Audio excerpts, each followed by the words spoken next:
sa search operation kauban si Senior Fire Officer 3 o SFO3 Wendell Villanueva. Siya ang spokesperson sa Cebu City Fire Office. Siya sab ang spokesperson sa joint search and rescue efforts didto sa Binaliw landfill. Maayong gabi, sir. Sir, unsa kalisod ang gibuhat ron nga search efforts? Kay aduna pa by chance nga makakita pa og buhi bisan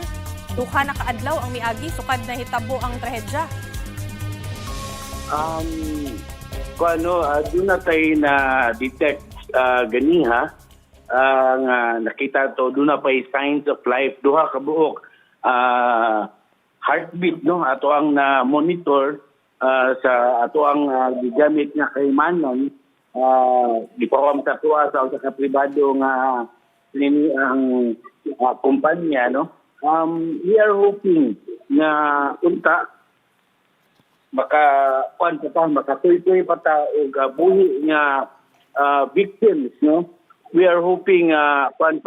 makakuha pa ta sa ma'am karon no sa pagkaron as we speak we have only 34 missing victims kay upat na ang ato ang nakaplagan nga fatality or namatay nga gani karong hapon doon natay ikalima nga nasigpatan nga posibleng patayng lawas na pud gini apan wa pagid ni mahingpit nga maugat gumikan sa kabati sa panahon no. Gani karon as we speak perting wana sa maong lugar sa Binaliw no anya kanang dili siya safe sa ato ang mga responders nga musungasong kay sibako niya mao nay mahimong biktima unya no ang dahili ang mga gabundok nga basura. Imagine katong bukid nga basura na kuado nalumping niya ang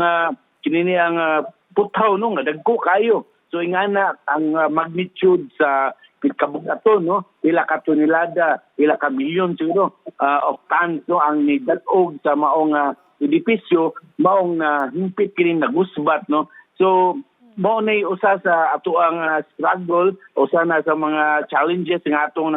na tugatan ang bad weather, ang pag-unstable sa kini ang sitwasyon dito kay say dunay pagtayog sa kanang palibot. So dili siya safe alang sa ato ang mga rescuers o responders but just like sa Bariganan sa ato ang halangdon nga mayor no si Mayor Archibald di natong gitan-aw nga mo'y leader no sa ato ang rescue effort kuan gyapon ato gyapon gitagaan ug kuan ang ato ang operation still rescue operations wa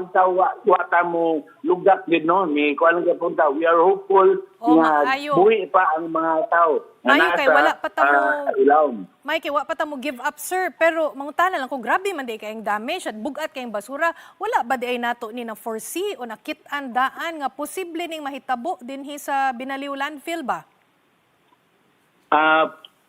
Siguro no ang kinsa sa mga ahensya nga matagaron nugon niya mo instead sa maong establishment basig na kuan na taligam-an but ug mo gyud tan-awon ma'am no ang structure kuan kayo solid kayo digton kay kanan di ka ma-expect nga kuan gyud mo tan-awon ang bukid no bukid sa basura atong nga sa bukid mo'y nahunlak unya dayong tabon dito sa kanang maong edipisyo nga ligon kaysa so ingana ka grabe kabukaton mo nang na gusbat gid siya so usa sa atong gilikayan gamit ang acetylene o uban pa nga basig posibleng maka-ignite bitaw posibleng makasunog bitaw kay dudan mo gay presensya sa methane gas gud kaning sobrang dugay stock sa basura so delikado mo sila o punya ato yung gikuan gyapon ato gyapon gi tan-aw ang seguridad safety sa mga tao nga na ano sa 34 ka meeting mo na nga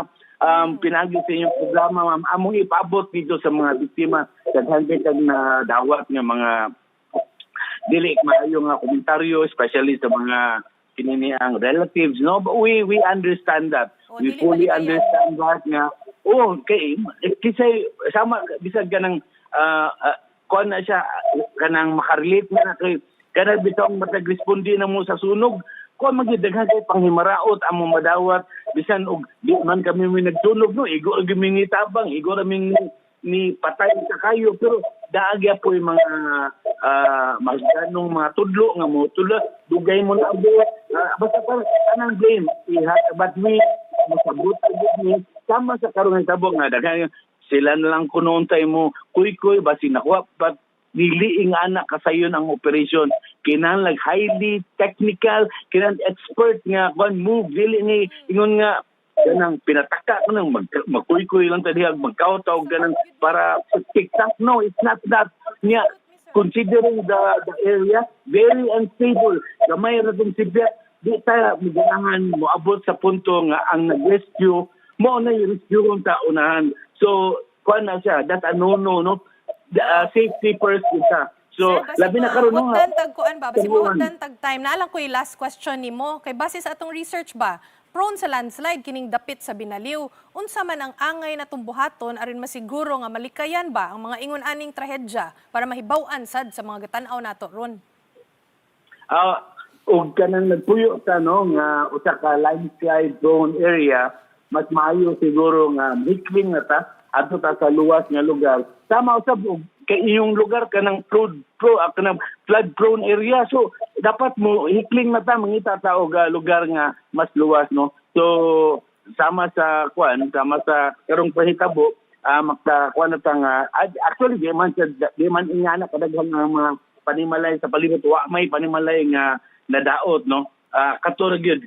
nga maong edipisyo sa maong kumpanya ang apektuhan. Oh, okay. Daghan kayong salamat nimo og bisag katong nahitabo. Happy weekend gihapon nimo. SFO3 Wendell Villanueva gikan sa Cebu City Fire Office.